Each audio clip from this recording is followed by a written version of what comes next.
Number 10. Family feud. After making countless lists about kings and queens and learning about the lengths they go to gain power, it shouldn't come as a surprise to learn that Emperor Nero did some pretty messed up stuff to secure his position of power. Though he would later become an absolute menace to Roman society, he might have picked up this whole violent seizure of power idea from his very own mother, since she pulled a stunt just to get Nero's foot in the door, so to speak. You see, Nero was never supposed to become emperor, but when Emperor Claudius married his niece, Agrippina, Nero's mother, she convinced Claudius to adopt Nero as his very own son, which he did.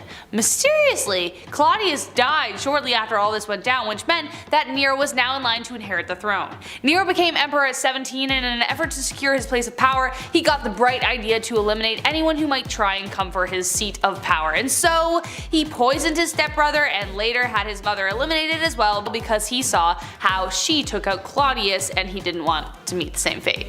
I guess you could say that this was the beginning of the end for the people of Rome and for Nero himself. Number 9. A whole lot of money. This guy was like the Sun King of France, or I guess the OG because that came way later. But anyways, in the early morning of June 18th in 64 CE, a huge fire broke out, and this blaze burned for 9 days, destroying 14 of Rome's districts and severely damaging 7 others. A large portion of Rome was leveled from the fire. Many citizens lost everything, but rumors started to break out that perhaps Nero was the one who started the fire in the first place. Why? Well, this rumor started after the emperor decided to build an opulent palace for himself that took up 100 acres. Rather than use the Roman treasury to rebuild the city, he spent it on building his dream palace that he named Domus Aurea, or the Golden House. This palace was so expensive to build that Nero was forced to devalue the Roman currency in order to stretch his money. This didn't really mean much to him, but for the rest of the people, this was devastating to the economy. So to explain their misfortunes that arose after the fire, they blamed the emperor, claiming that he was the one who started the blaze, therefore rumors. Historians are still uncertain if that's true or not, since at the time of the fire Nero wasn't even in Rome, but he could have hired someone to carry out the plan, so who knows. Though we may never truly know, but honestly, I wouldn't put it past him. Before we continue talking about the things that made Emperor Nero a messed up dude, let me first take a moment to ask you guys to consider leaving a like on this video if you're enjoying it so far, and consider subscribing to the channel to stay a part of the hive, because we'll love that. Number 8. The Shaving Festival. This is like totally Sweeney Todd in my head. Anyways. In many cultures, there are coming of age celebrations. There's the quinceañera, the bar mitzvah, the bat mitzvah, and plenty of others around the world. Back during the rule of Emperor Nero, he came up with his very own version of a coming of age type of celebration, and it was thrown in honor of his beard. Yes, Nero created an entire festival to honor his facial hair. This takes me right back to grade 8 when all the boys were like, do you see it? Do you see it? Or like putting mascara on their mustaches? True story. In 59 CE, when Nero was 22 years old, he finally started getting enough facial hair to warrant being shaved. To honor this big event in his life, he invented Juvenalia, or the Games of Youth. This large festival was commissioned all because this guy was going to shave. Now, I'm not someone who grows facial hair like that, so I don't know if shaving your face for the first time is actually a big deal or not. Is it, Chris? Yeah. Is shaving your face for the first time a big deal? It can be. Alright, there we go. But anyways, this Juvenalia festival became a showcase for the performing arts. Every kind of theatrical performance was present at this festival, and Nero was known to have participated in some performances, but we'll get to that in a minute. Let's jump to the next point. Number 7. Public performances. Let's talk about Emperor Nero, the actor. Nero always had a love for the arts. Many historians believe that if he never became emperor, then he would have become a performer, and some even think his dead dream of becoming a performer is what may have fueled his tyranny in the first place. Wanted his Oscar moment so bad. More than Leonardo DiCaprio. More than anything. And when Agrippina passed away, he found his chance. Nero wanted his popularity to rise, so he began to put on performances of songs he'd written in public. Cringe. His active pursuit of the arts did the exact opposite, however. Roman nobles absolutely despised professional actors and actresses, so to see their leader do such a thing was an embarrassment. He even arranged his diet and activities around his artistic endeavors. Despite some of the more gritty details of this cruel emperor, his passion for the arts by all accounts was genuine. It was just super desperate, dude, like calm down. Number 6. Personal hype men. Rejected! Rejected! Yeah, you just got rejected! R-E-J-E-C-T-E-D, rejected! I hope you enjoyed that Zoe 101 reference, and yes, it is somehow related to Emperor Nero. Did I think I would ever use Zoe 101? and Emperor Nero in the same sentence ever in my life? No. No, I didn't. Goes to show we can't plan life, it just happens. But Nero wanted to make sure that no matter where he went or what happened, that he would always feel like he'd accomplished something awesome. So he hired his own little cheerleading squad of personal clappers. Well, not quite, there's some details missing. When Nero visited Alexandria, he was very impressed with the fashion in which the Egyptians clapped. So he summoned men from Alexandria and made sure more than 5,000 men learned the Alexandrian styles of applause. Then he made them do so vigorously when he sang, "You're my wonder wall, clap for me." The men had noticeable thick hair and no rings on their hands so they wouldn't get, beat up, so they could keep clapping. Number 5. Antichrist. Was Nero the Antichrist? Well, a lot of people like to think so. Put someone really evil on Earth and that question always seems to appear somewhere. After Nero took his own life in 68 AD, spoiler alert, many people believed that it was a cover-up and that he was still alive. Some men even came forward claiming to be Nero himself. Some of these men even stepped forward and sang in public like he used to do. Each of these men were punished, but rumors of his demonic survival continued. Prophets foretold his return, though that may have been more of a metaphor than in a literal sense. Nero was one of the most monstrous people of the time, so it's not surprising to think he is evil. From biblical forces to his crucifixion of Christians, which we'll get to later, the personification of the Antichrist was said to arise in the form of an emperor, which made Nero really match up quite well with that whole thing, so who knows. Number 4. Messed up love.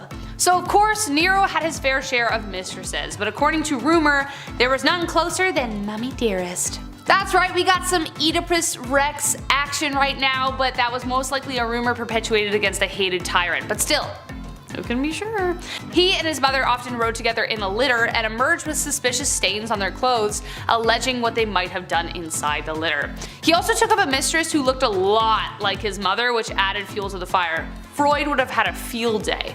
But whatever love was between them would expire in 59 when Nero plotted to have his mother killed. His string of marriages were just as horrendous. His first wife, Octavia, he drove to take her own life. The second he kicked to death while she was carrying. The third was his former mistress, whose husband he forced to take his own life so she would be free to marry him. Then there was Pythagoras, who was Nero's fave ex-slave. In 64 AD they kind of married and Nero dressed as the bride. Nero also married another man named Sporus, who he also took away his manhood, should I say, so that he could be more of a woman in 67 AD. He took after his uncle Caligula when it came to taking advantage of the wives of his senators, which brings us to number 3, animal games. I know, you know where I'm going with this. If you know where this is going, trigger warning folks, this man was warped if you hadn't figured that out. As I was saying, he was a really big fan of putting his senators into uncomfortable positions, putting them through massive ridiculous orgies, but he also devised an utterly horrendous and bizarre sex game where he would dress up as an animal covered in animal pelts, come out of a cage and attack men and women tied to stakes. But then when he got his fill, he would go to one of his husbands to finish the job. In a way, he kinda sounds like an OG furry if furries were violent, but at the same time, Nero took his fetish way farther than anyone was comfortable with. Consent is sexy, unless you're an emperor apparently, who literally takes lives if he doesn't get his way. He also allegedly had booths set up along the river he traveled filled with mechanisms for pleasure, and concubines role-playing innkeepers for his pleasure. That could be a rumor, but honestly I wouldn't put it past him. Number 2, night lights. Just when you think things have gotten as worse as they could get, it gets worse. But of course, this is Nero we are talking about, not Robert De Niro. He's a nice guy. They didn't have electricity back then, obviously, right? So at night they had to have a way of lighting up the night. Now, most logical people would be like, yeah, let's light a few torches, use some fire, but Nero had a darker idea that conveniently humiliated and tormented the people he hated the most, the Christians. When Rome burned, Nero went on to shift the blame to the Christians. Thousands of the followers were rounded up and punished in incredibly cruel ways, but most notably he built pyres, covered them with tar, and used them as torches for an imperial festival. Amongst the burning bodies, he had naked dancers come out and frolic around the poor victims. Going back to the Antichrist thing we mentioned earlier, I think this really makes for an open and shut case. And last one, time to go. Okay, let's do a quick recap here.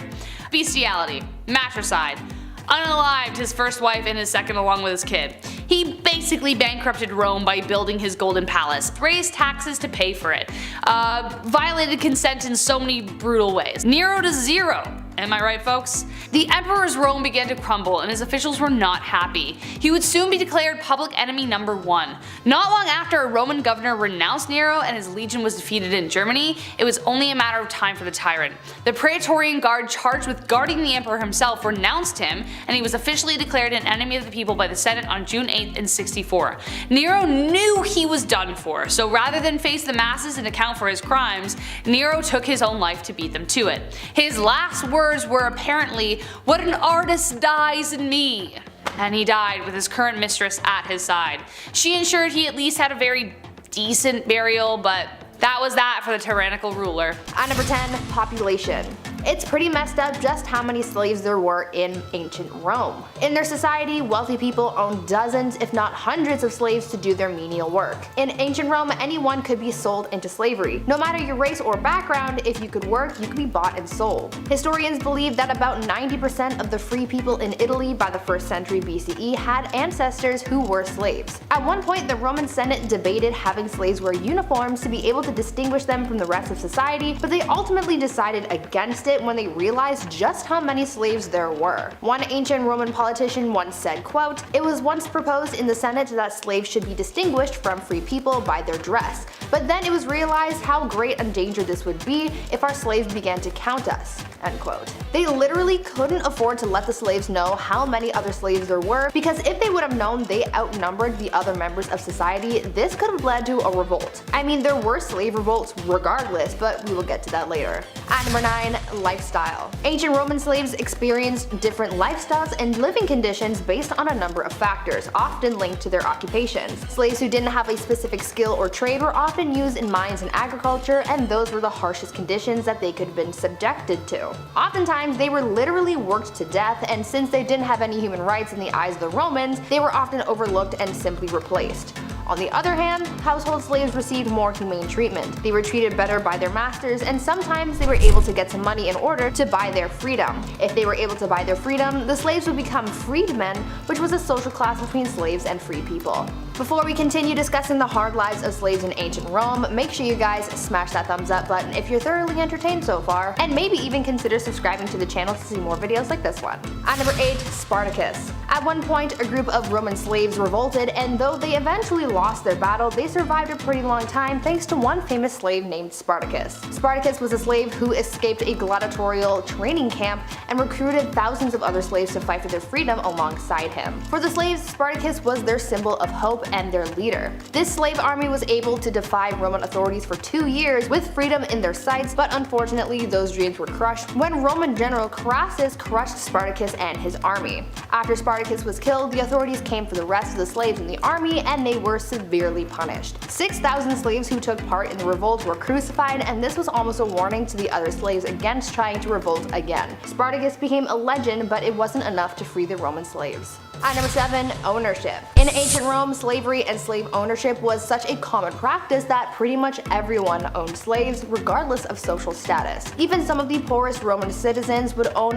1 or 2 slaves. Obviously, the more money you had back then, the more slaves you could afford. In Roman Egypt, the average artisan owned about 2 or 3 slaves each. Emperor Nero was known to have owned over 400 slaves who lived and worked in his home in the city, but his numbers are eclipsed by a wealthy Roman named Gaius Caecilius Isidorus, who according to historical records owned 4,166 slaves at the time of his death. That just gives you an idea of just how many people were sold into slavery in the first place. At number 6, freedom.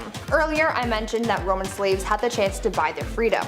It was a lengthy process, but this gave a lot of slaves hope for a better life. Things weren't always better after buying their freedom though, and many of them sold themselves back into slavery because things were tough. The process of buying your freedom as a slave was called manumission.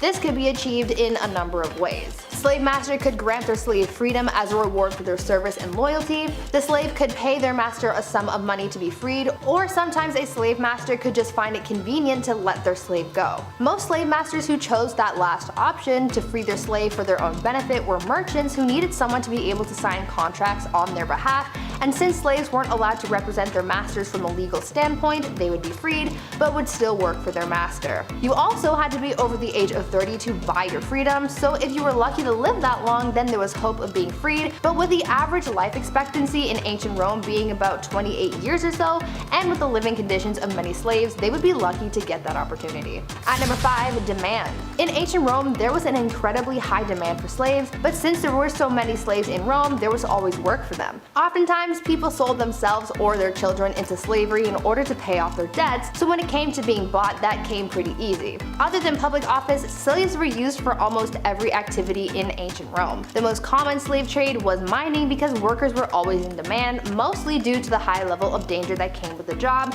and the fact that many slaves were injured or died while working in the mines, and slave masters needed to keep replacing those who could no longer work. Domestic labor and farming were also high demand jobs for slaves back then. Back then, the logic behind using slave labor for these types of jobs was that, quote, free labor should be used in unhealthy places, end quote. Basically, they believed that it was better to have a slave pass away on the job than a free person because it would impact their business less. At number 4, procurement. The way that slaves were acquired in ancient Rome was pretty messed up, I will say. Typically, slaves were acquired through 4 different ways. They would be brought in as war captives, as victims of pirate raids, by trade, or by breeding. During the early expansion of the Roman Empire, many war captives were turned into slaves. The pirates from Sicilia, located in what is now modern-day Turkey, did business with the Romans and supplied them with a lot of their slaves. The pirates would bring their slaves to the island of Delos, which back then was considered to be the international center of slave trading. The slave trade was such a big deal back then that it has been recorded that on at least one occasion,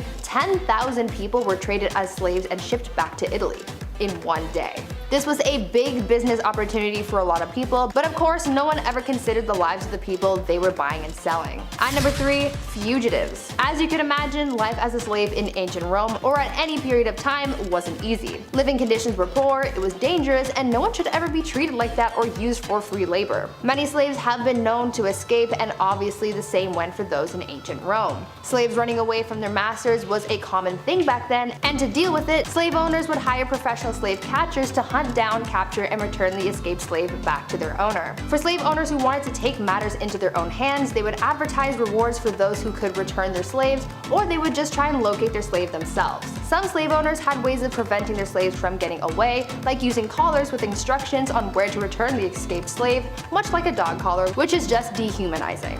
At number 2, revolts. In Roman times, slave revolts were pretty common. There have been a number of recorded slave revolts in Roman history. I mentioned the one that was led by Spartacus, but there's another pretty famous Roman slave revolt that was led by a man named Eunice. Eunice led a revolt that happened in Sicily from 135 to 132 BCE. It is said that Eunice believed himself to be a prophet and claimed to have several mystical visions. Eunice was able to persuade a number of other slaves to follow him when he performed a trick where sparks and flames came out of his mouth. They believed that he was magical, and so they followed him to try and fight back against the Roman forces. Unfortunately, they were defeated, but the example that they set is believed to have inspired yet another slave revolt in Sicily later in 104 to 103 BCE. And finally, at number 1, totally normal. Probably the most messed up thing about life as a Roman slave was just how normal slavery was in society. I mean, the Roman people were so invested in their slaves that they continuously tried to crush their revolts, and they tried everything in their power to keep them from escaping. Even the sheer number of slaves that were in their society just shows how important slavery was to them. Back then, slavery was just an unquestioned institution. For many, it was just a normal part of life, which is actually quite frightening when you think about it. There is no recorded history of Romans ever questioning slavery in their society,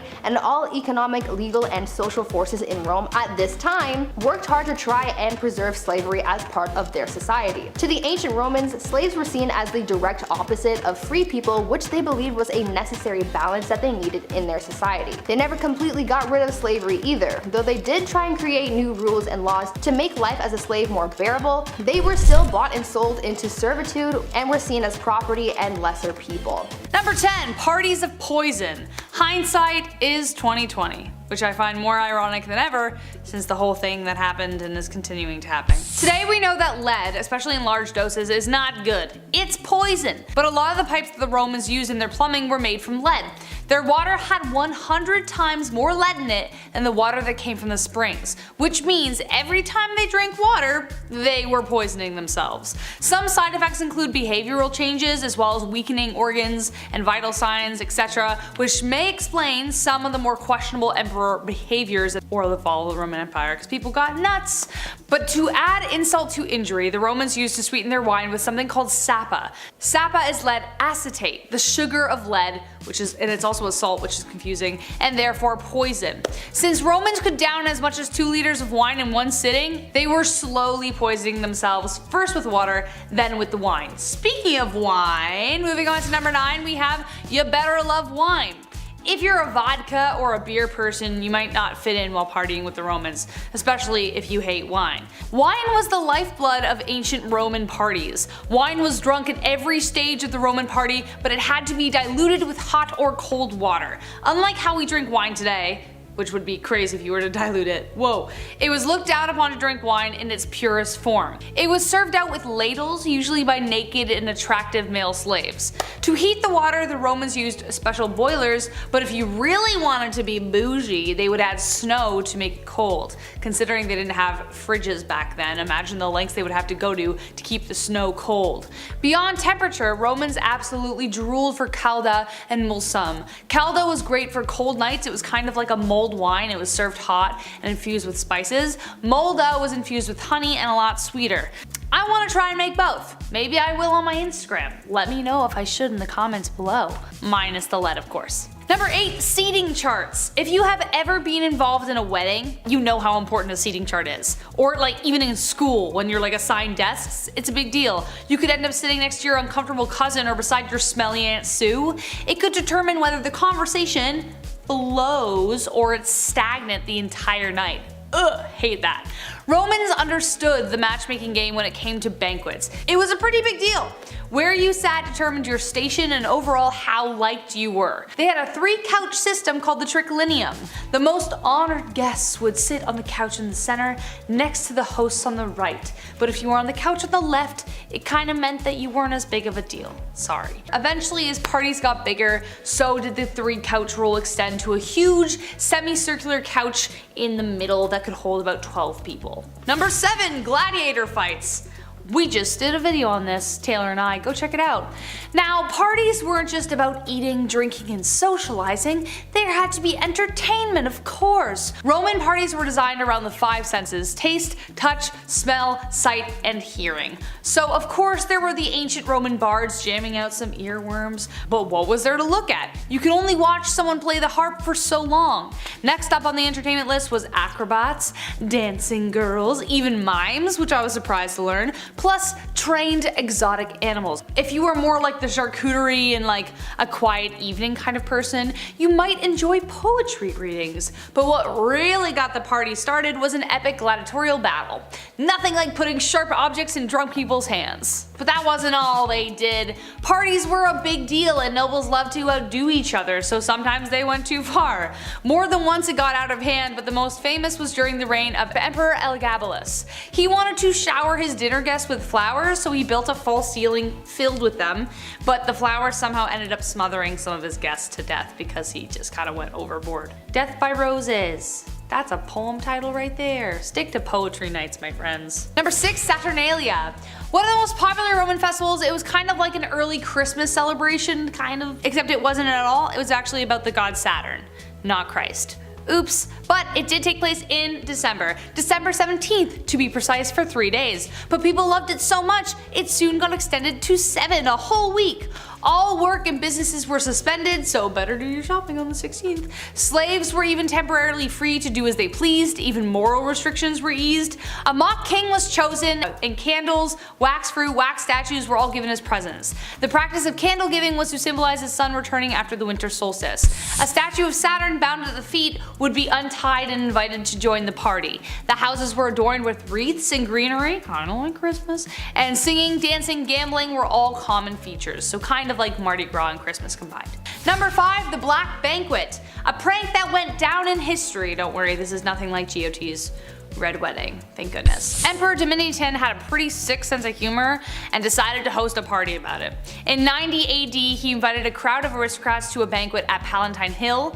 When they arrived, the entire palace was decorated in black. Black velvet drapes, marble, everything was painted black like the Rolling Stones song. Even the food was black and everything was illuminated by funeral lamps. Naked serving boys were painted from head to toe in black paint and served food and drink to all the guests. When they sat down, their place marks were tombs with their names on it, and instead of lush couches, they sat on cement slabs. So basically he was like, yeah, sit in your own grave. Domitian had killed several senators in the past, so everyone believed that they were never going to get out of there alive. It was like a huge metaphor for their own deaths. The emperor himself babbled about death and decay the entire night, so after the party was over and the guests made it home with their necks intact, Domitian sent gift baggies with their tombstones and onyx plates, and a now clean serving boy ready to do their bidding. Turns out the whole thing was a prank and the emperor was back at the palace laughing his butt off. Number 4, Bacchanalia.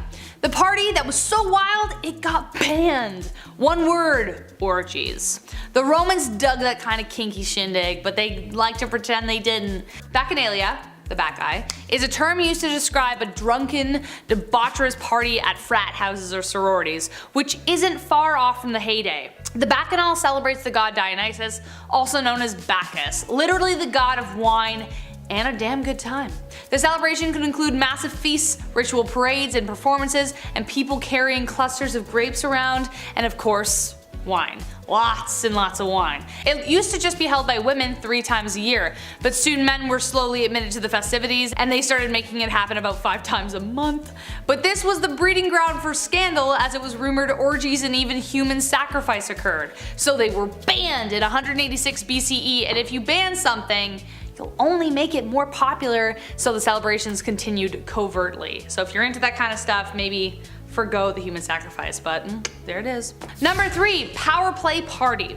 I've never lived within the aristocracy. I'm a blue collar gal. I'm never gonna know what it's like to be that rich, but I'm pretty sure this kind of who can throw the bigger party mentality hasn't really changed. In ancient Rome, parties were an opportunity to show off the amount of power a nobleman had. As soon as guests arrived, the extravagance and the rarity of the food, the vessels with which they were presented, were all judged as soon as they were seen. Wine goblets and jugs had to be functional yet exquisite, made from luxurious materials like gold, silver, and precious stones. Back then, a middle-class family could afford silverware, so imagine what the nobles could do.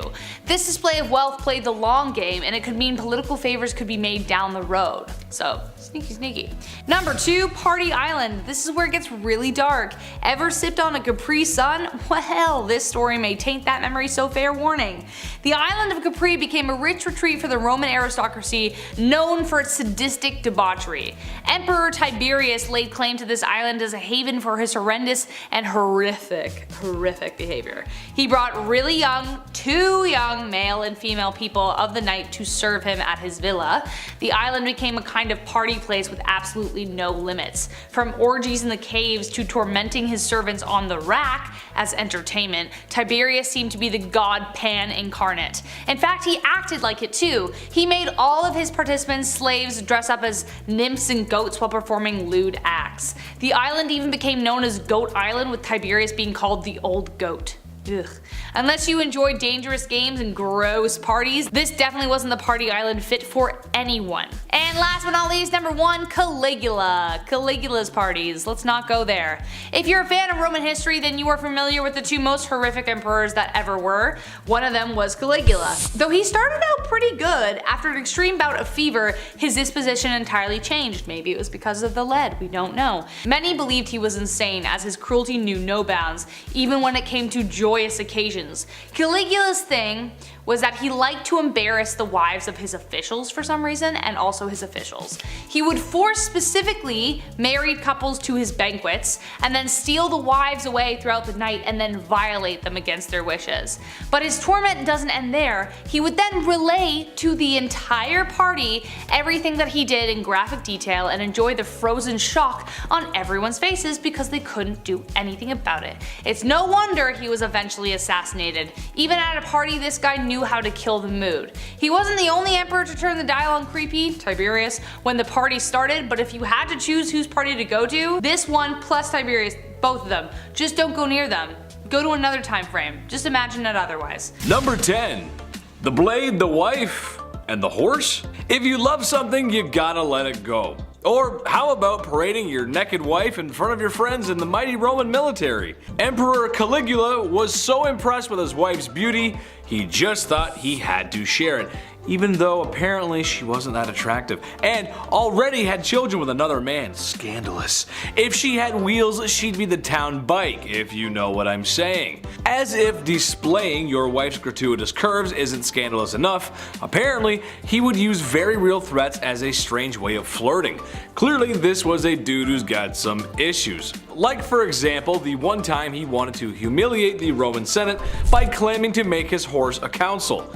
Although he didn't actually go through with it. Still though, this one's all sixes and nines, innit? This may have been related to a brothel caught disease. He might have had syphilis, I'm just saying. Number 9. No grain. Maximinus Thrax was like most Roman emperors. Seized power when he wanted, seized land when he wanted, pretty much did whatever he wanted. Strangely enough, however, he cut subsidies for grain.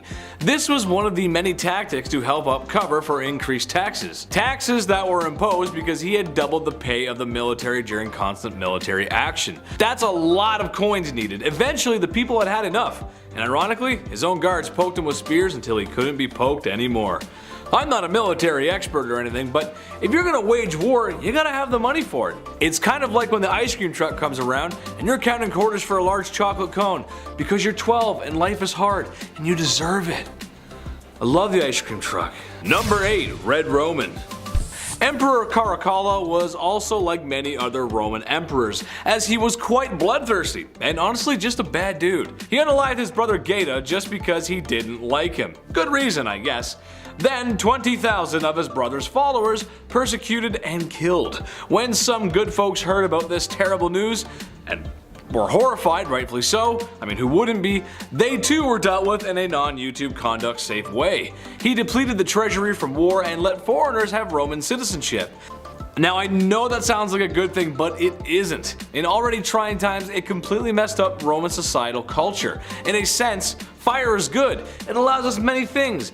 But Caracalla threw a whole jerry can of gasoline on the fire by doing that. When your society is built on one thing, perhaps it's a good idea to not totally flip that upside down overnight, as quick decisions like that lead to quick downfalls. Just saying though, just saying. Number 7. The light of my life. Emperor Nero was straight up just not a cool guy.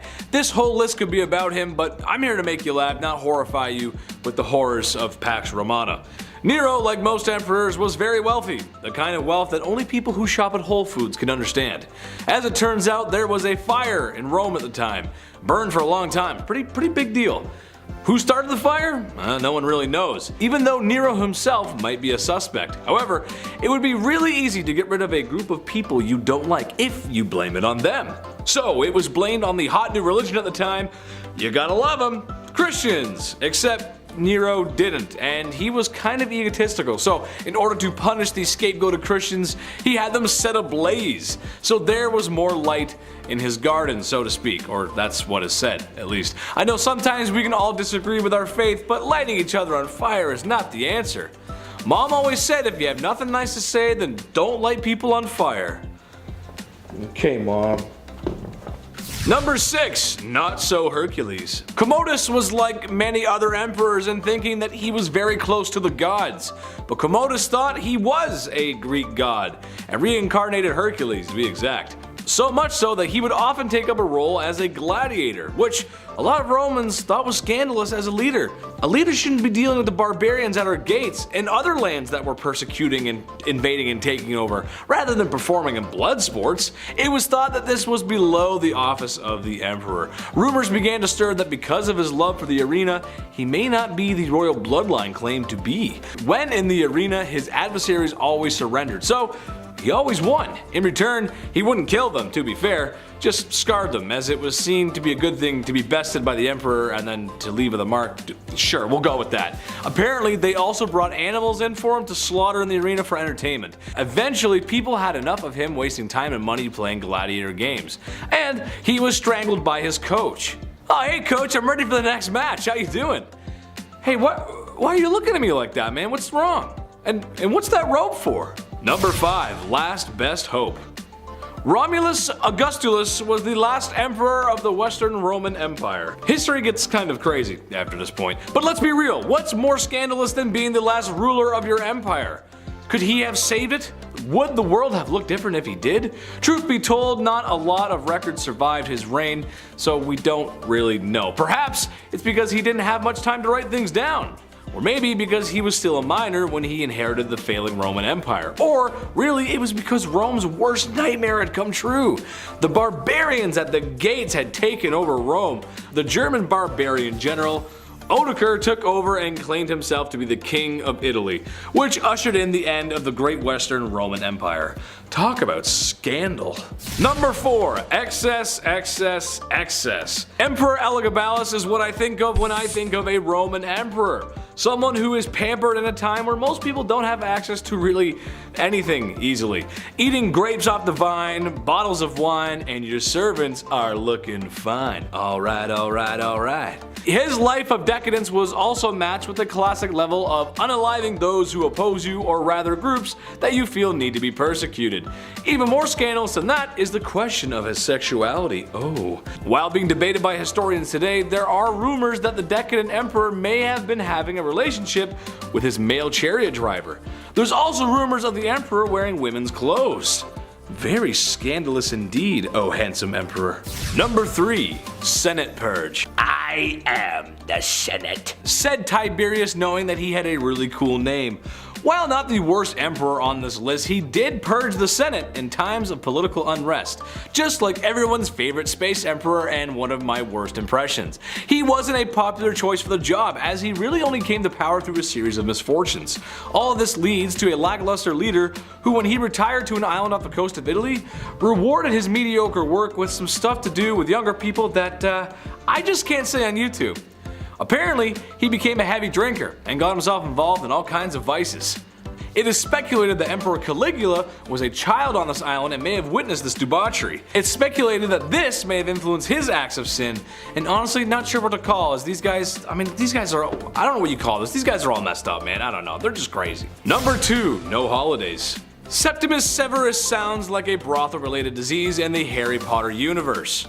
But actually, he was a traditional guy. He liked things Roman and wanted to keep it that way. So, when the Jewish and Christian faith made their way to Rome, he wasn't a happy guy. So he had them persecuted. The only thing saving these people from a short Roman sword was if they worshipped the emperor and the emperor gods as well. For some reason, that made him a little more forgiving. However, considering he wasn't the only emperor to feel this way, I would think again before decorating a Christmas tree or lighting a menorah in Rome.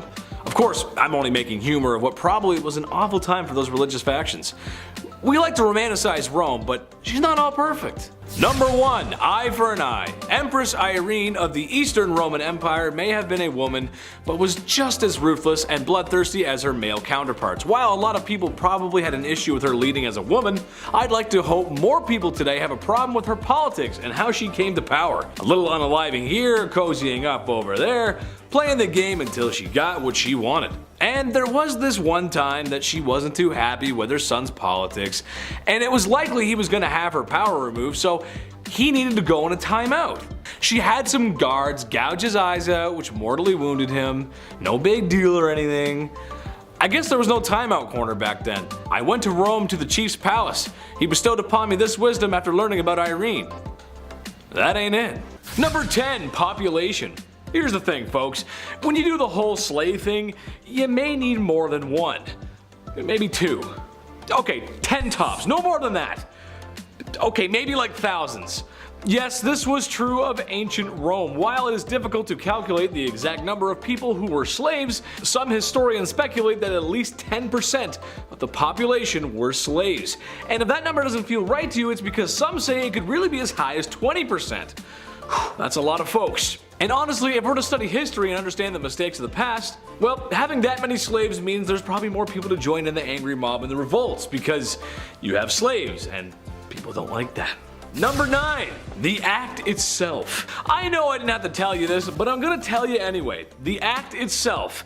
Now, just an idea, and this is gonna make some corporate overlords faint, but when I say this, maybe we shouldn't put our fellow man in chains and shackles and be forced to complete hard labor for no wage and they're treated like dirt. Just an idea. Less than dirt, actually, sometimes. Look, I know sometimes we as humans don't get along. As a Canadian, playing hockey in school always changed my behavior. I think Chris would agree with this too. We could be the sweetest students ever, but when we get out of that rink, something changes. You start seeing Stanley Cups and Maple Leafs, and probably a forced deal with a very popular coffee shop chain.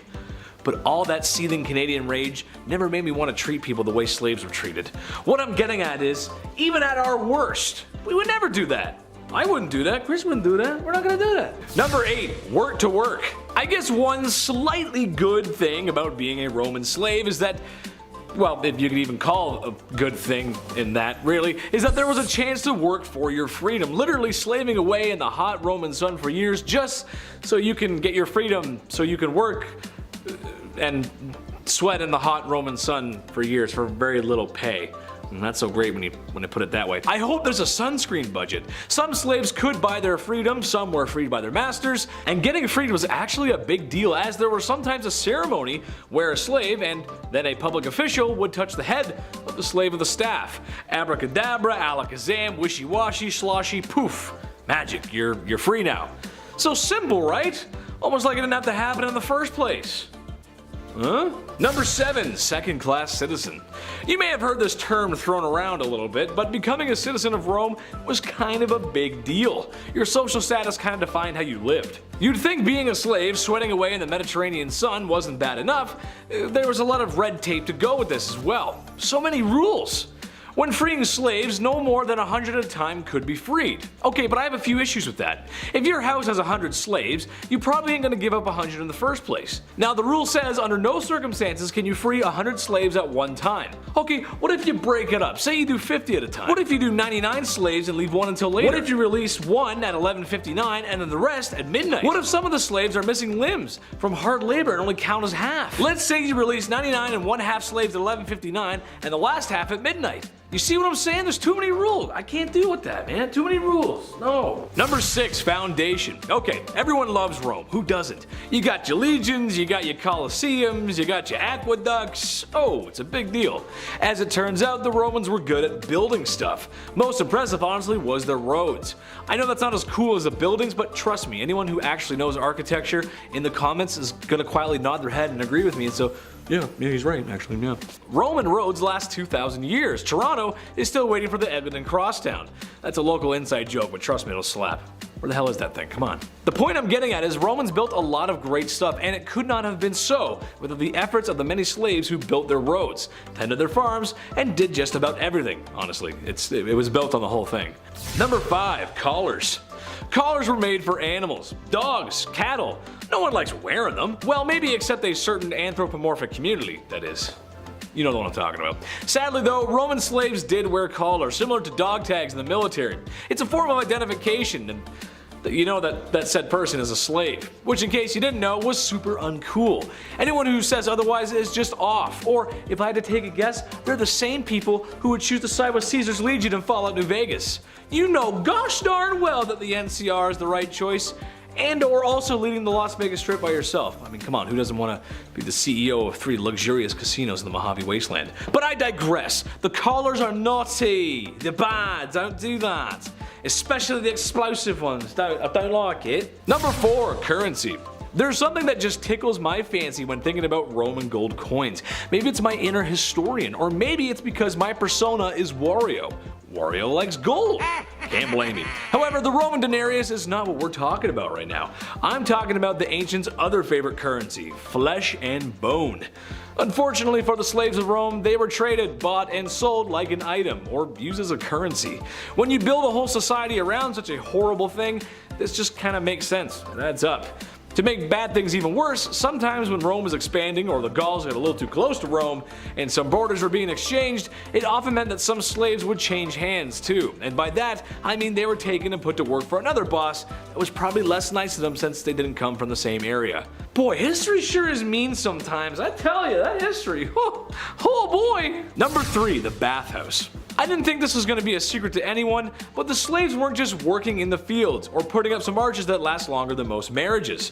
No, some poor folks had the duty of polishing pearls, smoking the salami, waxing the carrot, and finger fishing for clams. I think you get my point. Yes, the oldest profession in the world, however, it wasn't exactly a profession in this case, more like it had to be done or there would be consequences. Eugh. For me, brothels might sound great on paper, but when you're laying down in the doctor's office and he's trying to scrape barnacles off your piece of deal, well, I can't say I didn't warn you. Number 2, gladiators. Guys, I actually learned something today. I know, right? Imagine little old me learning something. Gladiators, you know them, you love them. The movie is okay in my opinion. The warriors who duked it out in the Roman Colosseum weren't always brought in chains. Some were volunteers actually. Honestly, as I was writing this, I thought to myself, well, gosh darn it there, feller. If that don't sound like that's the Hunger Games. That's right, being dragged away from your family and forced to fight in blood sport. All you're missing is Donald Sutherland's buttery smooth voice. I also can't help myself in mentioning this, but probably the first battle royale ever too. So maybe it's just a part of us. Something about the last man standing that we love so much, and why I want to spend all my savings on Fortnite skins. Number 1, thumbs up, very nice. Listen, we've all seen the movie. Joaquin Phoenix is standing there looking all Roman-like and looking into the heart of Russell Crowe, knowing damn well this will probably be his last blockbuster. That's just how it goes. There, in suspense, the audience waits to see what his thumbs do to decide his fate. Well, this is true of the Roman slaves in the Colosseum, however, there's a couple things that differ from the movie. One, being not all who went into battle perished, and 2, the thumbs down might be what you want, actually, not the thumbs up. Meaning that the thumbs up meant yes, go ahead and finish the plebeian. A thumbs down, a fist, or even waving a cloth might have meant no, spare the poor soul, have mercy. All I know is that I do not volunteer as tribute. Sorry, Prim. Well, number 10 in our countdown, you were probably property. Gladiators were war prisoners, arrested criminals, or slaves of wealthy upperclassmen who had been sold in Rome's lucrative slave market. When the Monera, gladiator battles, first began, it was only slaves or criminals fighting against one another for a full year. No one actually died in gladiator battles under the law of Emperor Nero. However, we know from media that didn't last, and gladiator battles became a widespread and gory form of entertainment. However, a common misconception is that gladiators always fought to the death. In reality, as time went on and the Monera Games became a lot more controlled of a spectacle that raked in a lot of cash, the wealthy cultivated gladiators and trained them. They invested in them, so it would be an economic blow to have their warriors die. So gladiator games, while bloody, had more of the intent to maim rather than downright slaughter. However, you always did as you were told, so sometimes the hand was forced. At a time when 3 in every 5 persons did not survive until their 20th birthday,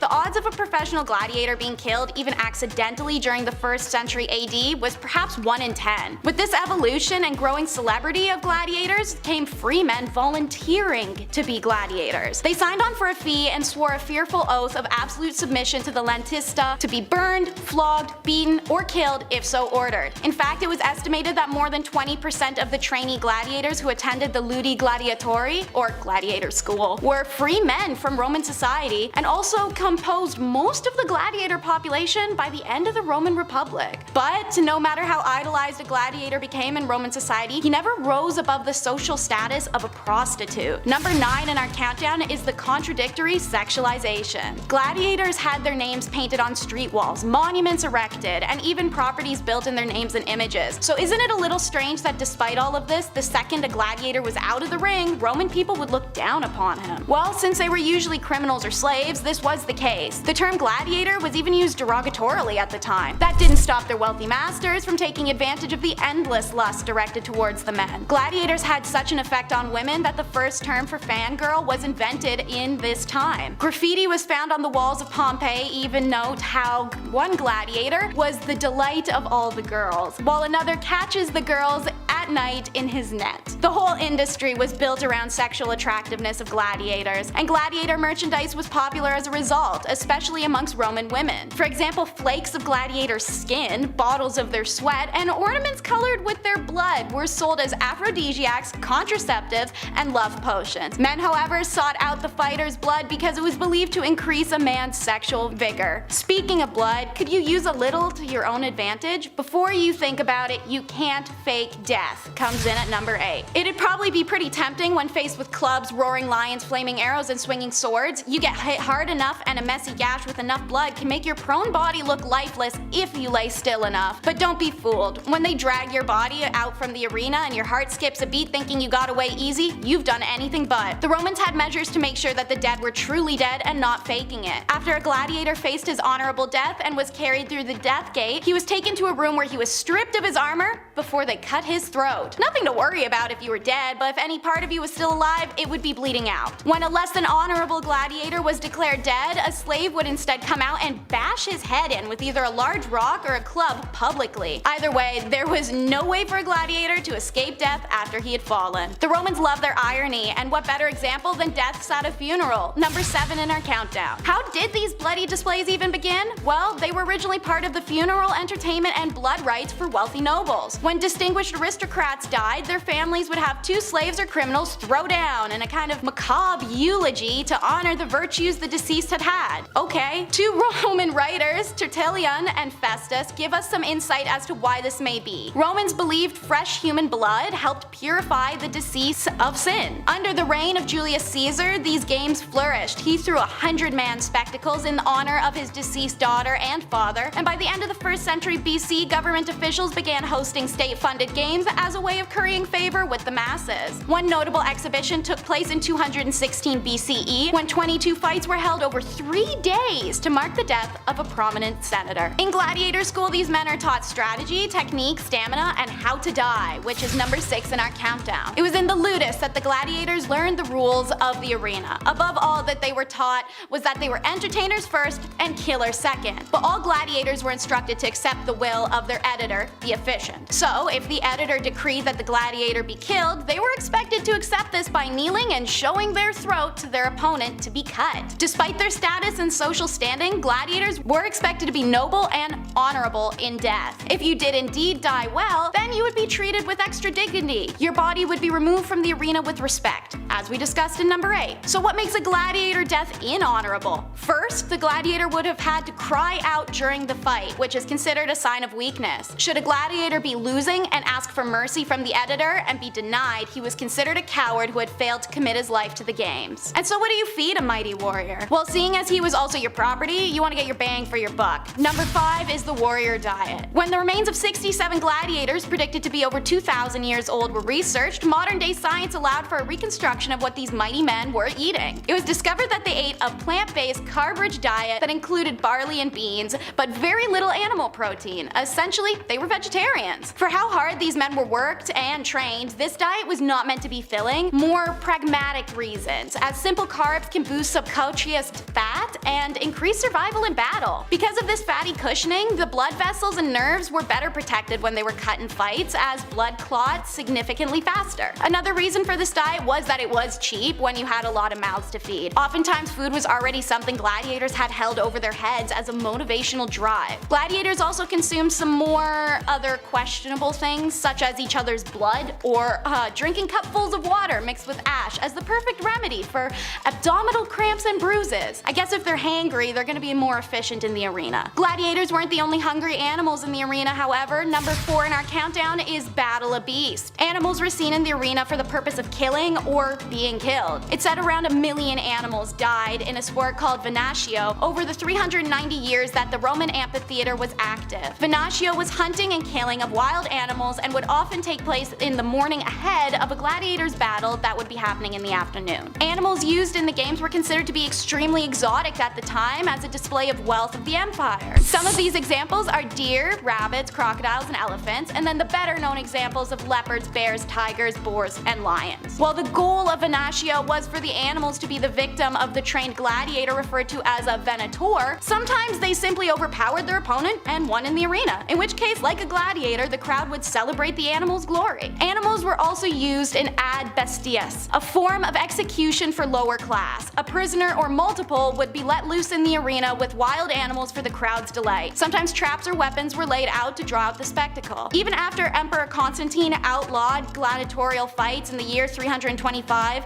gory animal entertainment continued for another 300 years. Don't be misguided, however, the Romans knew how to have a bloodbath just about anywhere, so Rock the Boat is number 3 in our countdown. Called Nautria, this event was a naval battle staged by the emperors using real ships in large Roman channels or even artificial lakes. Considered the most spectacular of blood sport, this wasn't like regular gladiatory battles taking place regularly. This was reserved for high honors or special occasions. The Roman Colosseum is known to have held 2 near the date of its inauguration. One Naumachia took place in the commemoration of Julius Caesar's triumph in 46 BC. No surprise, as Julius was actually the inventor of this blood sport. Participants were low-status gladiators, prisoners of war, or criminals condemned to death, rather than any appreciated gladiators, as the battles were much bloodier and fatality being the goal made death inescapable. And that's not what the gladiators were about, so it was said as many as 2,000 prisoners would be boarded onto the ships to fight amongst each other while civilians watched from a safe distance. And boy, did civilians come. People came from all around to see, and it's recorded that some were trampled to death in the process. Others camped out overnight in order to get a seat, like it was an Ed Sheeran concert. Like festivals or fireworks, a mini industry would set up around the Laker Amphitheater.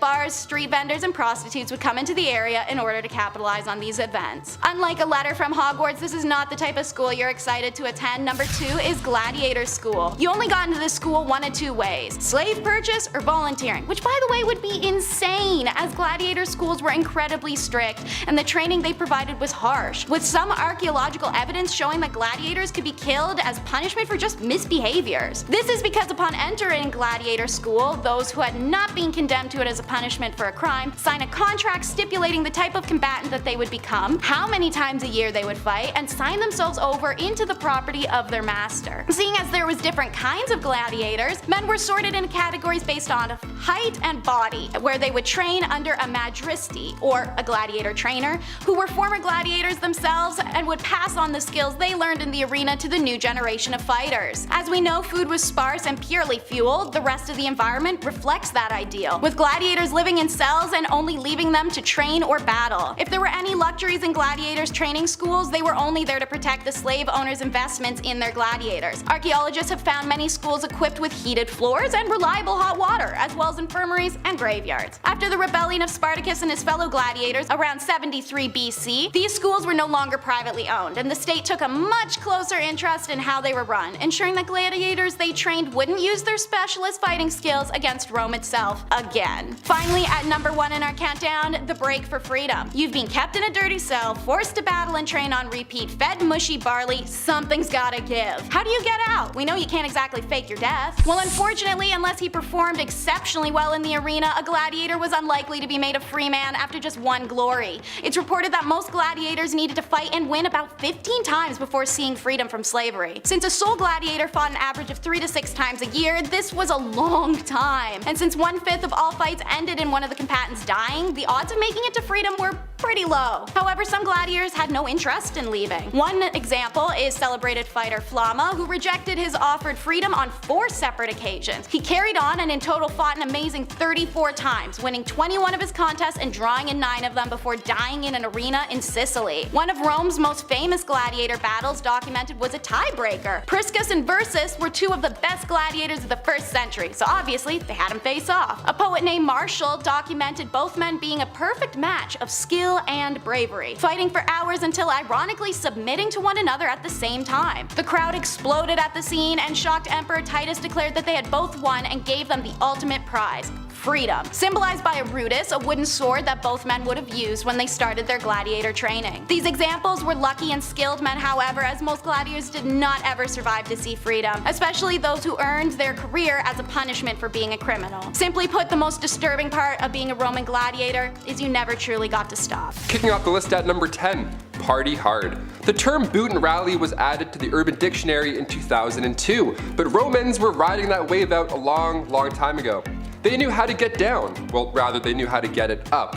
Ancient Romans would often make themselves puke in order to continue eating and drinking. How gross is that? What would normally be a red flag at a house party was actually a sign of respect back then. But it was business. These parties, these long, exhausting banquets, attending these was a sign of social standing. So you wanted to be around the longest. You wanted to drink the most, dance the most, and, grossly enough, puke the most. Those are the coolest Romans in town, apparently. It was so normal that you would excuse yourself from dinner and be like, excuse me, go to the vomitorium, great name, right across from the dining room. I'm sure it's a great breeze rolling through there. But then you'd go in this room, grab a feather, and then tickle thy throat, and then make room for even more lobster. What a treat. Birthday parties were never so disgusting. Number 9, gladiator blood. When Charlie Sheen started talking about drinking dragon blood, everybody looked at him like he was insane, rightfully so, but back then if you boasted about drinking gladiator blood, well, you were on the right track. Ancient Romans believed that gladiators had the literal heart of a lion, and to be fair, they were in immaculate shape, with all that long hair as well. I don't blame them. So the thought process here, being extremely superstitious, was that if you drank gladiator blood, whatever disease you had, it would soon be cured. So these Roman physicians would tell their patients with epilepsy to chug some warrior blood, like you're a vampire. Apparently it worked, like some of the time. Never really, not really. I wouldn't recommend this, don't do this. Number 8, you're in trouble. Recently we did a list on dark medical practices used in history, and in that list we talked briefly about how urine was used by ancient Romans to whiten their smile. Lovely. Fresh breath guaranteed. Well, to dive deeper into this gross fact, Romans also used urine to wash their clothes. So after they were done washing up, they would mask the smell, or at least try to, with fragrant leaves. They would use bay leaves and just rub it all over themselves, which is interesting. They didn't use soap because the amount of ammonia used in urine, well, it did the trick. Lye was also used to clean clothes at this time, but it was too pricey. So plan B was to head down to the Folones, the ancient laundromat, where everybody would just catch up and stomp on their, urine-filled clothes. Again, the smell is probably not that pleasant. Number 7, Roman art. If you've seen Superbad recently, this next one will ring a bell. I grew up watching Art Attack, okay? The British dude, Neil Buchanan, with his aggressive sidekick head that would just yell at you all day. What a fun way to learn how to draw. Well, back in the 18th century, when excavations took place in the city of Pompeii, they found lots and lots of art with a similar eggplant theme. I'm trying not to say what I really want to say here, people. Genitals carved everywhere. Carved, I said, not just like, drawn in Sharpie. Carved in the streets, carved in the walls. Just under a street sign, you'll see one of these. Just popping out at you. Hello. Just generations of genitals. Rich history, folks. The phalluses of Pompeii. Imagine tripping over one of these. You do that thing where you look back to see what you almost rolled your ankle on. Imagine looking back and seeing that in the ground. I'd be like, okay, we're just gonna keep walking. Many tour guides like to say that they all point and lead to a brothel, when in reality these were actually just for good luck. They didn't really have a purpose other than good fortune. These symbols were to ward off the evil eye. Most folk kept these outside their front homes, right next to the mailbox. That's great, it's a good spot to put it. Number 6, new hair, new me. Glowing up these days is quite easy. Change your hair color up, throw on some jorts, listen to Adele's new album, Bob's Your Uncle. It works. It always works. But if you were an ancient Roman and you want to show off the new you to your ex, maybe at the vomitorium party, how would you change your hair? How would you do it? Well, it was common, but the way they used to get it done was all but. Romans would have to use goat fat and beechwood ashes to bring out those highlights. Maybe it's goat fat, maybe it's Maybelline. Again, like those crazy parties, this was a symbol of status. If your hair didn't reek of goat fat, who even are you? Get out of here. Emperor Claudius III, his wife Valeria, apparently she once dyed her hair blonde and then painted her entire body gold and then had a contest to see who could hook up with the most Romans in one night. I feel like this would have been a really good reality TV show back in the day. Number 5, bathroom hangouts. Bathroom lighting is key when you go out. Those 1 a.m. selfies never looked or felt so good. Ancient Roman times, hanging out in the bathroom with your friends was quite common, but they didn't have any neon lights or quotes and selfies. It was just a lot of bricks. Oh, and also, it smelled really bad. They didn't have the Charmin Ultra less is more lifestyle. They had to use sticks with sponges to wipe. And yeah, of course, they also had to share. Socializing in these ancient toilets was like socializing at a Starbucks. It was normal. You would spend hours here and you got done. Literally. Groups of Romans would discuss business, politics, military strategies, all the while a dude's in the corner just like going to the bathroom. Romans believed the goddess Cloacina was the guardian of the toilet drain system. Cloaca Maxima translates to big drain. I guess when you invent the flushing toilet, you can call them whatever you want. Just don't call any meetings there, perhaps. Might be a good start. Number 4, no soap. Sometimes you're in a rush, it happens. You don't have time to shower, so you do the classic spray yourself with cologne and then hope that you fool the world. It's a smart move, but the ancient Romans were way ahead of you. While they didn't clean their clothes with laundry detergent, it's not shocking to hear that they also didn't use soap to wash their bodies. Instead, they rubbed perfume oil all over themselves to get rid of sweat and all that jazz, but later on, once that oil had dried up, it was then removed with a wooden wedge or a spatula-like tool called a striggle. The world's most painful loofah, sign me up. Dirt and sweat would get stuck to this oil and then subsequently just peeled off. So it did work, but it took a little more time than our usual showers nowadays, our 5-minute rushes before work. For Romans who were well off, this was a whole event. There were several assistants you could pick from all these fancy and fragrant oils. It was slow and sensual. How was anybody ever on time back then? Number 3, all the poison. There's always the one kid who's allergic to nuts on your flight. And it's horrible, now nobody gets nuts on this flight. It's tragic, really. Research shows that feeding infants peanuts or peanut products when they're around 4 to 6 months old can prevent a peanut allergy. But Roman emperors had their own way of achieving immunity. It was common for Roman kings to seek out and then consume a small amount of each known poison because they thought at the end of this grueling trial you would become immune to them all. It was a hot blend called Mithridatum, named of course after the poison's creator, Mithridates the Great. He lived until he was 80, so maybe these potions that he created might have actually worked. The world's first vaccine perhaps. Number 2, thumbs up or thumbs down. Giving somebody a thumbs up after they've done something, it feels nice. You're like, yeah. Even a sarcastic thumbs up, use those when you get cut off in traffic. In the hit film Gladiator, there's a scene where Joaquin Phoenix's character gives Russell Crowe's character a thumbs up, and in turn he lives, and then we watch cinematic redemption. In real life, ancient Romans used these thumb signs to determine a gladiator's fate in the Colosseum. It was referred to as pollice verso. It's the Latin term for a turned thumb. The crowd would vote if a gladiator should die or not, which is also insane. It's like America's Got Talent, but like insane. While it's nice to receive a thumbs up after doing something today, if you got a thumbs up or even a thumbs down, it meant your days of living have come to an end. And finally, number 1, animals in the arena. In order to spice up the classic fight and clashing swords till death action, sometimes gladiators would be put into the arena with an animal instead of another human being. Were they squirrels, maybe an opossum, or were they tigers or elephants, bears, lions, leopards, hyenas, wolves? Oh my god, they didn't win these often, did they? Animals were very expensive, so they weren't used all the time, but the organizers of the battle would go all out for the fights if they did include them. Like Logan Paul vs. Mayweather, it's a big social event. Most animals who were used in these great battles unfortunately didn't make it out alive. That's the horrible part as well. I'm a big animal lover, so much so that I'm rooting for the elephants in these fights while reading up about this. This led to another important factor down the road. People loved when animals were included, that eventually trade in exotic animals started taking place. This quickly took the hippo from the Nile and made them extinct. Now cut to today, thousands of species are going extinct.